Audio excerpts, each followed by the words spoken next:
Assalamualaikum dan salam sejahtera.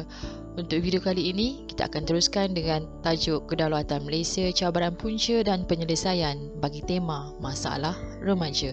Ini merupakan tajuk dalam pengajian am semester 1. Pertama, kita akan lihat apakah punca masalah remaja. Punca yang pertama ialah sikap remaja itu sendiri, di mana fitrah seorang remaja suka menentang, bertindak mengikut perasaan, malas dan nakal. Itu fitrah seorang remaja. Kurangnya jati diri menyebabkan remaja mudah terpengaruh kepada nilai-nilai negatif. Nilai negatif contohnya mudah terpengaruh dengan budaya barat seperti dari segi pemakaian, dari segi pertuturan dan juga pergaulan yang bebas. Punca yang kedua ialah pengaruh rakan sebaya.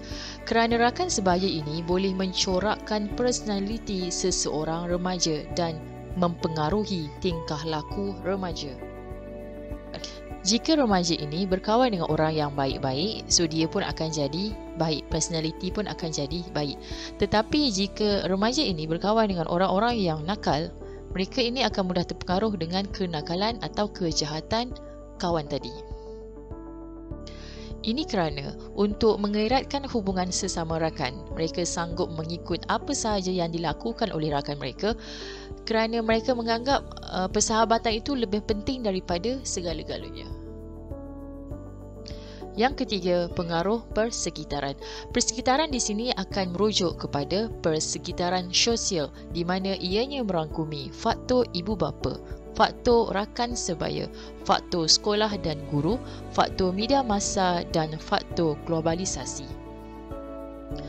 Faktor globalisasi ini merujuk kepada kemajuan teknologi maklumat yang terkini.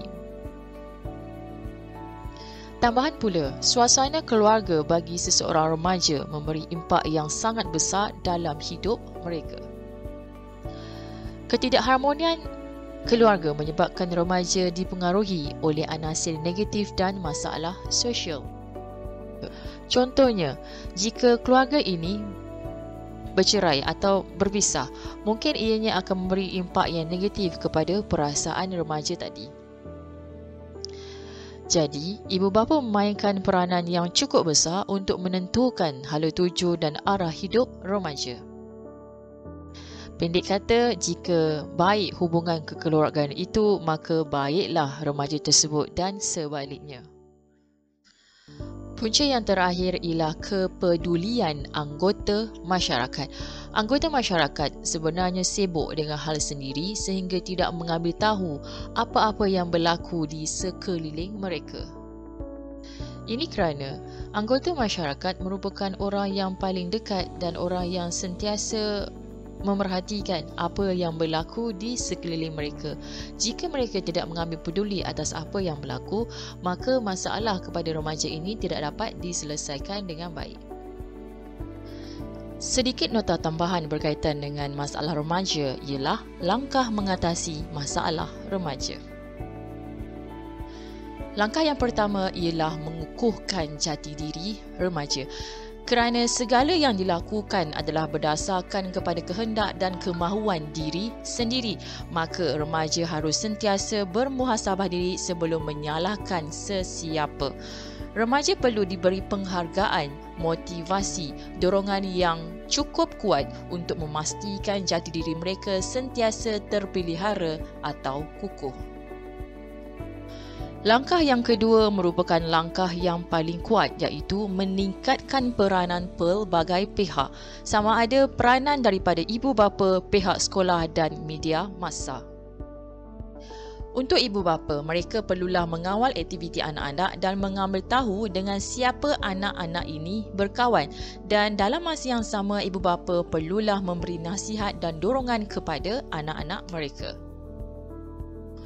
Pihak sekolah pula perlulah memberi bimbingan dan kaunseling kepada pelajar yang bermasalah dan boleh menganjurkan pelbagai program kesedaran di peringkat sekolah. Contohnya, pihak sekolah mengadakan program anti-buli atau program anti-jenayah. Bagi pihak media massa, Mereka boleh menayangkan rancangan yang membentuk sasiah remaja. Media massa merupakan satu medium pengantara untuk mempromosikan program kesedaran di peringkat yang tertinggi.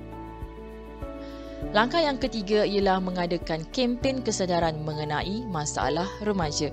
Pelbagai bentuk kempen atau program boleh dilakukan dari peringkat sekolah sehinggalah ke peringkat kebangsaan dengan menggunakan pelbagai platform perhubungan seperti media massa dan media sosial untuk mempromosikan program kesedaran tersebut. Langkah yang terakhir ialah menambah baik sistem pendidikan. Kerajaan perlu membuat penambahbaikan dalam sistem pendidikan supaya pembinaan jati diri remaja yang kukuh dapat dibina di peringkat sekolah. Antara cara yang boleh dilakukan ialah dengan mengukuhkan sukatan pelajaran seperti pendidikan moral serta pendidikan sivik dan kewarganegaraan supaya ianya seiring dengan perkembangan semasa yang berlaku pada golongan remaja.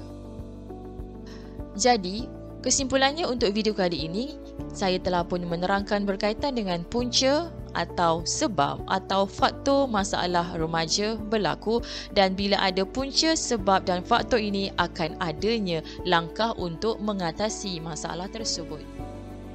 Sekian saja untuk kali ini, kita jumpa lagi untuk video yang seterusnya. Terima kasih.